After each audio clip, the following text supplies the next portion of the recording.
All Manipur Working Journalists Union AMWJU SHINDUNA NUPI PAOMEE SING KHAKTAGI OIBA Andaman Islands Khongchat Ngasi Chief Minister and Biren Lamthaduna Khongshankhre. Directorate of Information and Public Relations DIPR gi mideng makada AMWJU SHINDUNA pangthokiba lamthabagi thoram adu ngasi ayuk pung 12 rom taba duaida Chief Minister gi banglo mamangda pangthoki. Pasoi AC gi MLA Sapam Kunjakeswar, Mayang Imphal AC gi MLA Ais Ravindro, IPR gi Commissioner MJOY, DIPR gi makok thong official sing amadi AMWJU gi maru oiba thomi kyana saru yaduna pangthokiba lamthabagi thoram aduda Chief Minister N Biren hai ngasi AMWJU SHINDUNA status gi PAOMEE sing maru oina NUPI PAOMEE sing gi oiba Andaman and Nicobar Islands gi khongchat asi tekta kaidaba oirasanu Andaman gi Mount Harriet na Mount Manipur oina masak khangkraba matungda lamdam asigi PAOMEE singi oiba Andaman gi khongchat ama chatpasi handaki asina ahanbane khongchat asi yamna singthaningai oiba amani aikoi gi athoba ipai pu sing loi thakiba mafam ama oiriba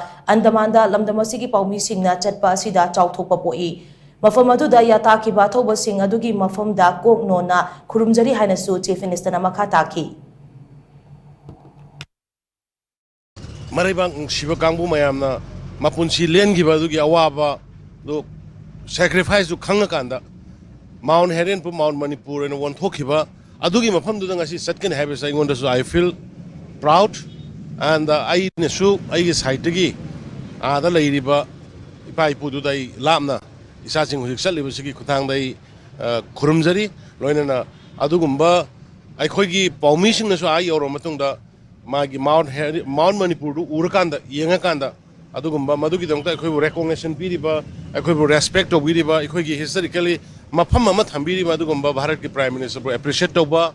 Indian Home Minister bu appreciate toba tobum thoina khali adu tawsu torkane thaje ana akhoi mayam na su moi na chalise soingam duna yauba aduga soingam na chaluraga mo halakpa ai gi side gi ai moi mayam blessing pijari sor kurumjari Khongchat aduga mari lainana AMWJU gi President Biswai Kakching tabam na hai Andaman gi khongchat asi AMWJU na ihan hanbu ina kumjali sing aniga ahumda satuna mafam aduda loi thakiba lamdam asigi athoba ipai pu sing gi khongul likhi khongchat aduda Manipur gi athoba sing adu Andaman gi cellular jail da thambanate Mount Harriet ta thambani haina mafam adugi mari lainaba singna khanghalakpadagi Mount Harriet ta satuna ipai pu sing gi khongul likhi Khongchat adugi matungda PAOMEE sing aduna aikoi gi ipai pu sing adu Mount Harriet ta yataki bani haina report tawnaki ngasidi Mount Harriet asi India lengangna Mount Manipur haina sakhangkhre handaki khongchat asi aikoi gi ipai pu sing gi yatafam oiriba Mount Manipur da semgat sagaliba sing amade mafam adugi pibam sing adu yengsinaba PAOMEE sing gi khongchat asi chatpani haina mahakna fongdoki Mount Harriet si hojiti Home Minister Amit Shah na su Mount Harriet si Mount Manipur ena othok pikre aduna Mount Manipur ena olaba matung da ahan boina Manipur dagi dani restim si amuhan salaga mafam duda Mount Manipur da kari semgal lage kamai torge habadu jenana ba khoi thoba singi mafam sing adu kamai na kari semgal lage adu jenana ba khanna handaki Andaman tour si sinbani Khongchat aduda saru yakhibi HL Express ki NUPI PAOMEE Waikhom Chitradhani na hai AMWJU amadi DIPR na SHINDUNA pangthokliba Andaman gi khongchat asida saru yaba phangba si nungaiba poi khongchat asida aikoi gi laioi kraba athoba ipai pu singi yatapham oiriba Mount Manipur da satuna mitna ubagi paudam ama piba ngamlagani khanbada apenba poi hanasu mahangna makha taki Panba yabadi Andaman gi khongchat aduda lamdam asigi NUPI PAOMEE 19 AMWJU gi thomi 12 amadi DIPR gi staff ane punna myoi 32 na saru yari